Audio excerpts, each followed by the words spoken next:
Quero agradecer junto com você a Deus por esse dia de vida e por Deus nos trazer até a casa dele para ouvirmos a palavra. Uma coisa que eu aprendi, irmãos, que muita gente às vezes não se dá conta, que a igreja física, ela foi criada por Deus, e Deus deixou claro que é aqui que ele vai ministrar a bênção.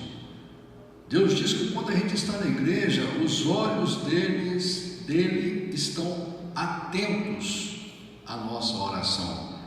Ele diz que os ouvidos dele estão atentos à nossa oração. E ele diz que é aqui que ele ministra a bênção sobre a nossa vida. Mas as pessoas não entendem isso. Muitas pessoas, elas às vezes vêm na igreja sem entender a importância da igreja. Aqui é a casa de Deus, aqui não é meu, entendeu? Por isso que chama casa de oração. Como Jesus falou, minha casa é a casa de Deus. A minha casa será chamada casa de oração, entendeu? Porque se não tivesse a igreja, você iria aonde para ouvir falar de Deus? Você vai numa pizzaria, você vai ouvir falar de Deus? Não vai. Vai no campo de futebol, você não vai ouvir falar de Deus. Então tem que ter igreja. E é importante você vir, por quê? Porque as coisas de Deus são uma cultura também. Quando você começa a vir, você vai adquirindo aquela cultura. Como diz a Bíblia, né? A fé vem por ouvir e ouvir pela palavra de Deus. Você vai ouvindo as pregações e as pregações vão mudando você. Você vai conhecendo pessoas que estão buscando o mesmo que você, que pensam igual a você, né? Você vai descobrindo outros louvores, você vai descobrindo outras palavras e aquilo vai te ajudando, vai fortalecendo você. Você vai se aproximando de Deus cada dia mais. Porque como que você vai conviver com Deus? Deus é uma pessoa, Ele está vivo, você precisa de conviver com Ele. Como você vai conviver com Deus? Aonde? Quando? Você vai esperar acontecer uma dificuldade da sua vida para você buscar a Deus? Não é? O melhor é que você venha por amor e entender que a escola de Deus é para a vida inteira. Às vezes tem gente que fala assim, mas Suri, repete muito, está sempre repetindo a mesma coisa. Mas veja bem, você vai fazer qualquer universidade, você tem que ler muitos livros. Não existe nenhuma profissão que a pessoa leia um livro só. A única profissão que eu conheço que você lê um livro só é essa de Deus, de você se tornar um ser humano. Entendeu? É a única escola que eu conheço que tem um livro só. E as pessoas não conseguem ler, ainda não conseguem ler, mesmo tendo um livro só. E ainda quando leem, querem criticar, entendeu? O que acontece? A gente tem que ter humildade para entender que esse livro foi escrito por Deus e nós não podemos questionar ele. Porque muita gente fala assim, mas é difícil, pastor, é difícil de ler, tem muita coisa chata. Eu até perguntei esses dias para um intelectual, né? Uma pessoa que acha que é muito sabida. Eu falei, bom, os livros que você já leu até hoje, na sua carreira, você entendeu tudo que você leu? Claro que não. Qualquer livro que você for ler, até de poesia, você não vai entender tudo. Você vai entender alguma coisa. E muitas vezes, um versinho simples que você lê, que você água com açúcar, você fala, entendi tudo. Às vezes a intenção do autor é outra. O cara mesmo que escreveu, ele estava pensando em outra coisa, entendeu? Como depois de 30 anos eu fui ouvir uma música, eu achava que o cara tinha feito uma música para uma mulher, que a música é extremamente romântica, claro que a música era em inglês, eu não sabia inglês, até dancei essa música algumas vezes com a minha esposa, assim, um bom romance, fui descobrir que ele tinha feito com o pai dele, entendeu? Então não tinha nada a ver com romance. Então o que acontece? Nós temos que ler a Bíblia com admiração, com respeito e entender que o escritor foi Deus. não é? E entendemos que nós precisamos da igreja, nós necessitamos da igreja física, nós precisamos de uns aos outros, não é? Porque, irmãos, no mundo mesmo, na verdade, eu acredito que 10% das pessoas são muito ruins, mas esses 10% eles desequilibram a humanidade. Você vai, vamos dizer, em uma favela, por exemplo, ali está cheio de gente trabalhadora, gente honesta, gente séria. Tem uns 10% ali que não presta, e eles acabam com a favela inteira, entendeu? E assim vai, como também nos bairros melhores, que parece que é uma maravilha, mas ali quem está dominando é o rico e poderoso, e aqueles 10% dos ricos poderosos que são terríveis, né, políticos e vai por aí fora, eles acabam com a alegria de muitas famílias, de muitos casamentos, né? Acabam com sonhos. E você conhecer pessoas do bem, pessoas que estão buscando a Deus, pessoas que estão buscando o bem, pessoas que estão querendo ser melhor, não é fácil, é difícil, não é? Como é muito difícil você encontrar uma pessoa que te ama e que você ama gratuitamente, muito difícil, não é? Como é muito difícil você ter uma família. Quem não tem, você às vezes vê, tem filho que quando é criancinha é dado, é criado no orfanato, passa a vida inteira procurando o pai ou a mãe. Às vezes passa 30, 40 anos procurando o pai ou a mãe, ou o irmão, quando encontra aquela maior alegria do mundo, entendeu? E às vezes a gente tem o pai, tem a mãe, tem os filhos, tem os irmãos, e não consegue amar eles, entendeu? Não consegue dar valor. Parece que você tem que perder para dar valor, não é? E isso está errado. É por isso, por causa dessas fraquezas que nós temos, por causa da corrupção da nossa carne, é que nós precisamos tanto de estar sempre com Deus. Estar com Deus na nossa casa, estar com Deus no nosso trabalho, estar com Deus no trânsito, estar com Deus na igreja. Falando de trânsito, até eu estava vendo hoje se faz muita apologia ao álcool, né? Estava vendo na Bandeirantes hoje a quantidade de pessoas que são mortas por motoristas embriagados, não é? E famílias destruídas porque aquela pessoa que estava dirigindo estava embriagada. E você vê, o álcool é um mal terrível nessa sociedade. E as pessoas, pais de família, ficam fazendo apologia, ficam fazendo propaganda de graça para a fábrica de bebida, né? Sendo que o álcool, ele, uma hora vai destruir aquele que está fazendo apologia. Porque enquanto está morrendo o filho dos outros, é uma maravilha, né? Duro quando morre o da gente, né? Então, nós somos chamados para sermos honestos, nós somos chamados para sermos obedientes a todas as leis, somos chamados para amar, para sermos educados, para sermos finos, somos chamados para trazer a luz para esse mundo, para fazer o bem para o mundo, não é? E necessitamos muito da igreja, necessitamos muito de ouvir louvores, necessitamos muito de ler a Bíblia, para que a gente consiga consertar o nosso ouvido, que é o pior, né? Sabe que o ouvido é o pior, né? O ouvido é que faz a gente desentender com as pessoas que a gente ama, porque você não consegue receber bem as palavras que o seu coração não aceita. Quando a pessoa fala eu te amo, entra no ouvido e sai no outro, né? É igual a palavra de Deus aqui, né?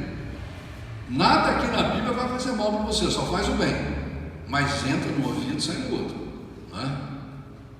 Mas se falar alguma coisa ruim aqui, você pode ficar uma hora falando só coisa boa, mas se falar uma coisa que não te agrada, entra no ouvido e fica ali, martelando, né? Então, a gente tem que aprender a converter o nosso ouvido, né? Eu acho que a conversão ela começa pelo ouvido.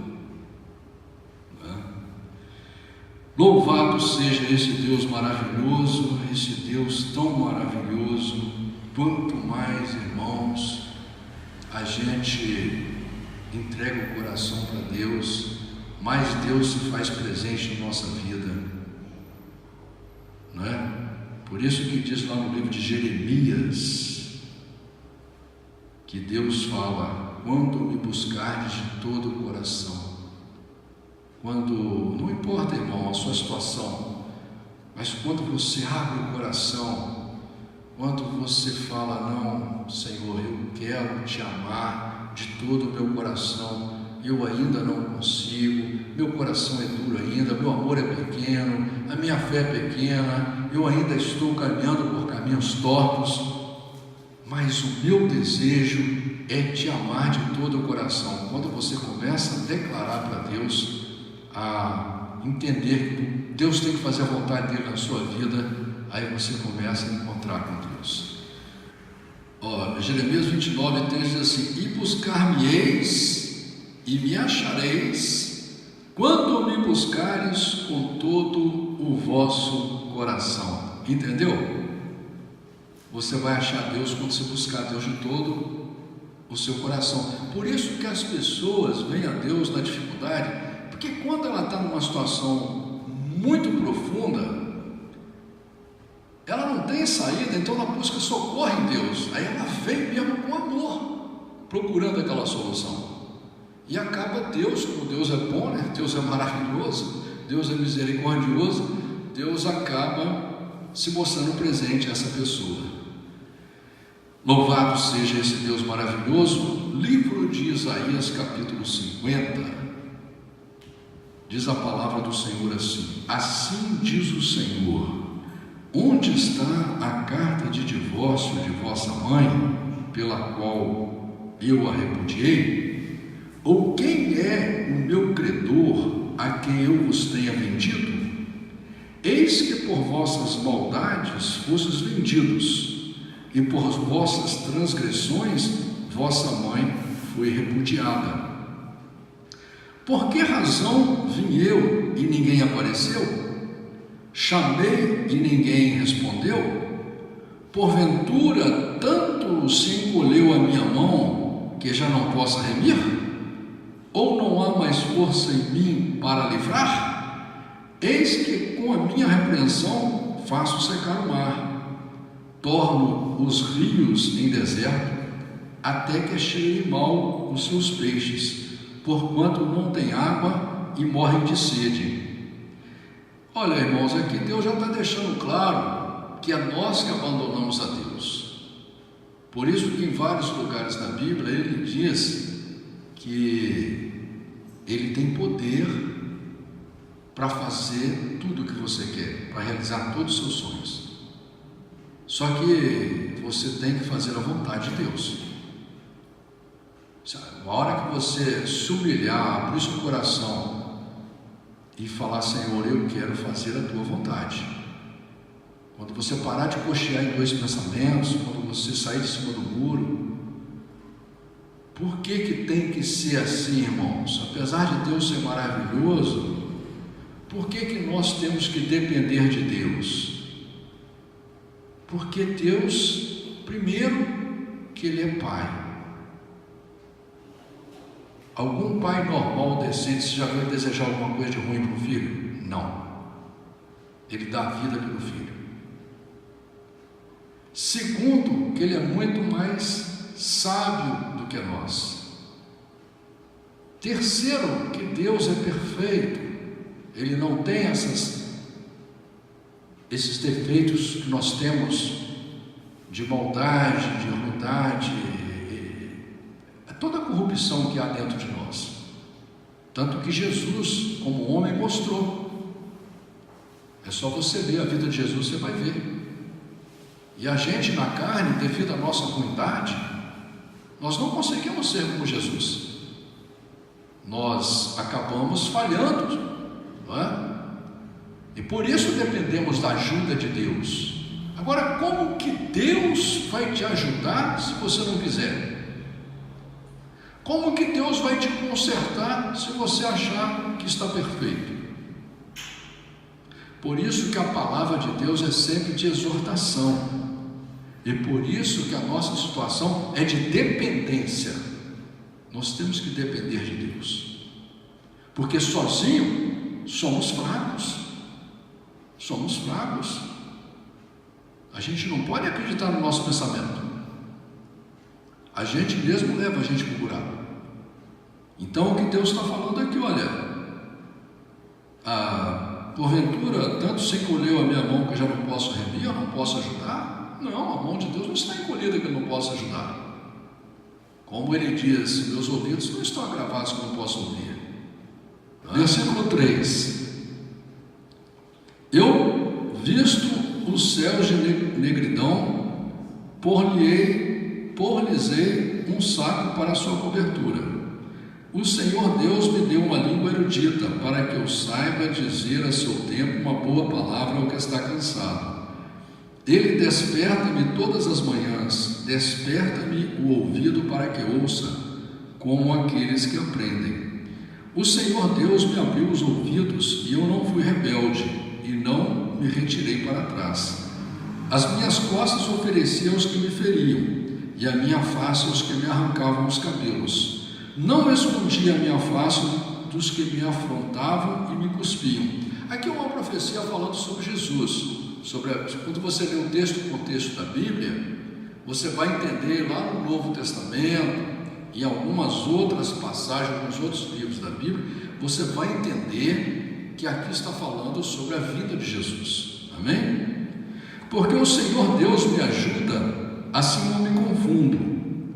Por isso pus o meu rosto como um seixo, porque sei que não serei envergonhado. Perto está o que me justifica. Quem contenderá comigo? Compareçamos juntamente. Quem é meu adversário? Chegue-se para mim.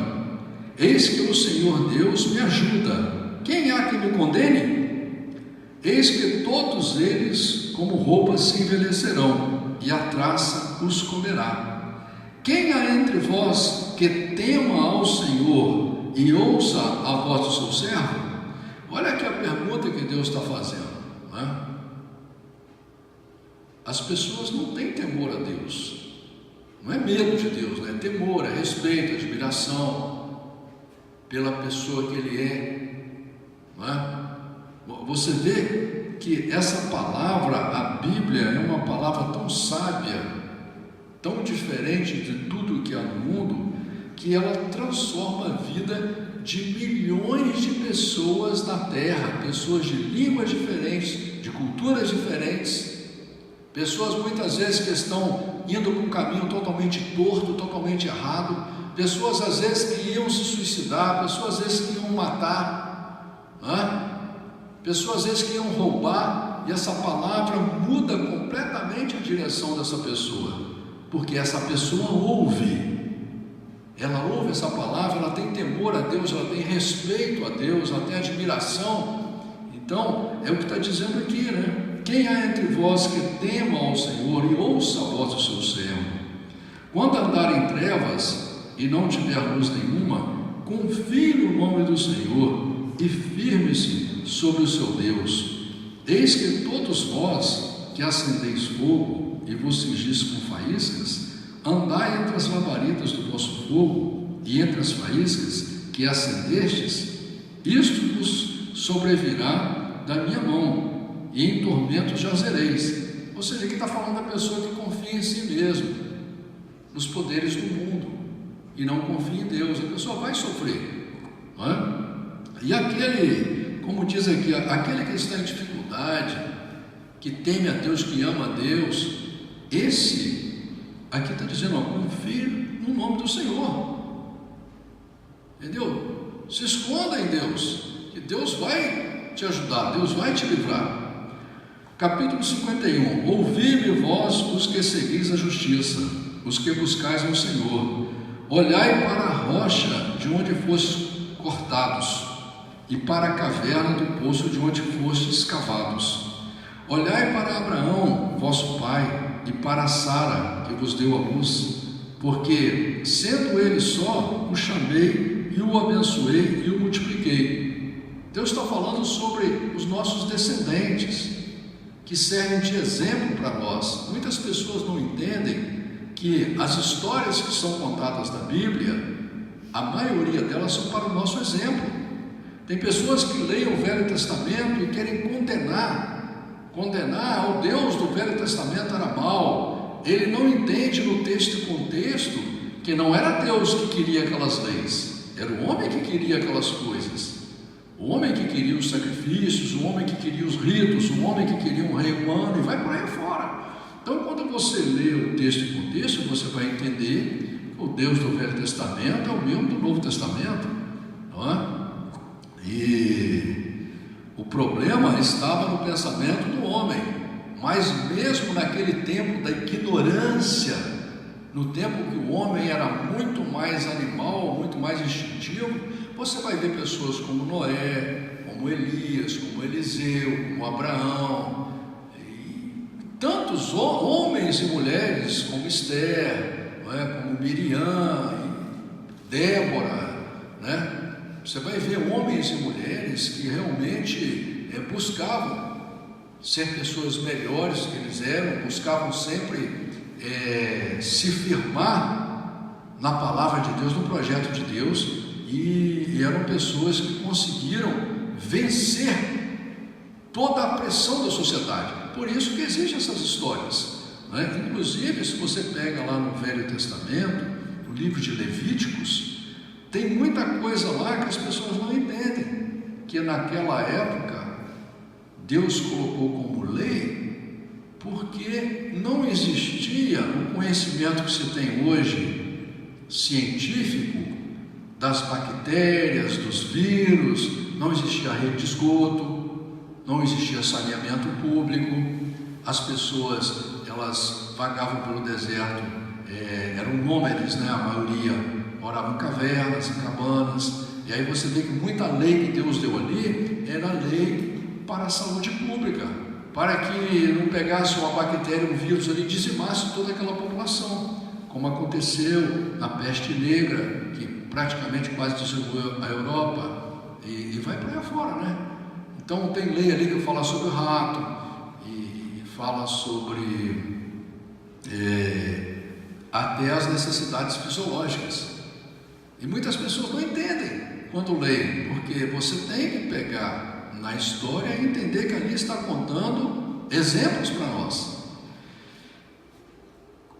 porque o Senhor consolará Sião, consolará todos os seus lugares assolados, e fará o seu deserto como Éden, e a sua solidão como o jardim do Senhor. Gozo e alegria se achará nela, ação de graças e voz de melodia.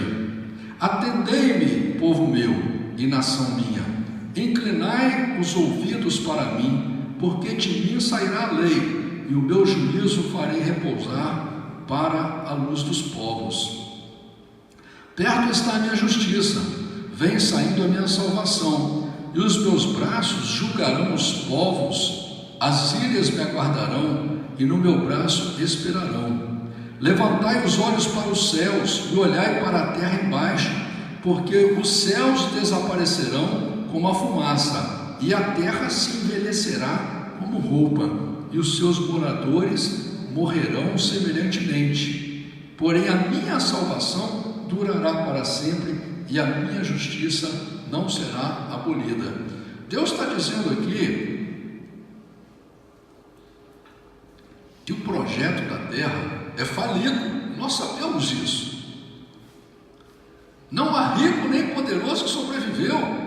Você vive um tempo aqui, e tudo que você constrói fica aqui. Então, o nosso projeto da carne aqui, nessa etapa aqui na terra, é falido, e a própria terra, ela vai desaparecer. Tem religião que prega que nós vamos viver eternamente aqui na terra, como as testemunhas de Jeová. Eles têm certeza absoluta que nós vamos viver eternamente aqui na terra. Mas a Bíblia não diz isso. A Bíblia, texto e contexto, deixa claro que, até porque nós seremos seres revestido de um corpo completamente diferente do que esse, né? Hoje nós temos um corpo corruptível e um corpo limitado, um corpo fraco. A promessa de Deus é de nos dar um corpo atemporal, incorruptível, que é o mesmo corpo que Jesus veio com ele quando ressuscitou, é o mesmo corpo que os anjos de Deus foram lá visitar Ló, e tantos anjos visitaram tantas pessoas, o mesmo corpo que Deus, quando vem comer com Abraão, né? Ali uma teofonia, é um corpo glorificado. E para que vocês entendam, no mundo espiritual, a velocidade é incompreensível, irmãos. Talvez eu vou falar uma coisa aqui que talvez as pessoas não vão entender. Mas aqui na Terra a gente fala sobre velocidade da luz, né? Velocidade do som. A velocidade espiritual, meu irmão, ela é milhões de vezes superior à velocidade da luz, que é considerada a maior aqui, né? Porque é a velocidade do pensamento. Você pode pensar que agora, em 1 milésimo de segundo, você está lá em Nova York. Não é assim? Seu pensamento não vai? Demora quanto tempo o seu pensamento ir? E o seu corpo vai acompanhar junto. Louvado seja esse Deus. Versículo 7. Ouvi-me vós que conheceis a justiça, povo em cujo coração está a minha lei. Não temais o opróbrio dos homens, nem vos turbeis pelas suas injúrias, porque a traça os roerá como a roupa, e o bicho os comerá como a lã. Mas a minha justiça durará para sempre, e a minha salvação de geração em geração. Desperta, desperta, veste-te de força, ó braço do Senhor. Desperta como nos dias passados, como nas gerações antigas. Não és tu aquele que cortou em pedaços a Raabe, o que feriu ao chacal? Não és tu aquele que secou o mar, as águas do grande abismo, o que fez o caminho no fundo do mar para que passassem os remidos? Assim voltarão os resgatados do Senhor, e virão a Sião com júbilo, e perpétua alegria haverá sobre as suas cabeças. Gozo e alegria alcançarão, a tristeza e o gemido fugirão. Então você vê aqui a promessa de Deus, irmãos, é para a felicidade, porque Deus vai tirar tudo isso de negativo, de ruim que há dentro do ser humano. A justiça de Deus prevalecerá, não é? Quando vem a justiça, a gente se alegra, entendeu? Porque tudo começa a dar certo, né? O bem vem junto com a justiça, o bom vem junto com a justiça. E o que Deus está dizendo aqui, que a promessa para nós no futuro é um mundo de justiça, de amor, é um mundo perfeito. Eu sou aquele que vos consola. Quem, pois, és tu para que temas o homem que é mortal, ou o filho do homem que se tornará em erva?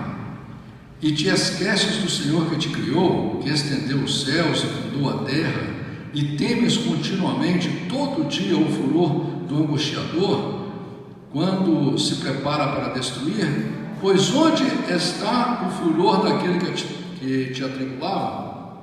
Então o que Deus está dizendo é que nós não temos que temer a ninguém, a nada. O crente não pode ter medo de nada, porque é Deus que nos justifica, é Deus que nos salva, é Deus que nos livra, é Deus que nos protege, é Deus que nos abençoa, é Deus que nos dará a ressurreição e a vida eterna. O exilado cativo depressa será solto, e não morrerá na caverna, e o seu pão não lhe faltará. Porque eu sou o Senhor teu Deus, que agita o mar, de modo que bramem as suas ondas. O Senhor dos exércitos é o seu nome. E ponho as minhas palavras na tua boca, e te cubro com a sombra da minha mão, para plantar os céus e para fundar a terra, e para dizer a Sião: tu és meu povo. Desperta, desperta, levanta-te, ó Jerusalém, que bebeste da mão do Senhor o cálice do seu furor, bebestes e sorvestes os sedimentos do cálice do atordoamento.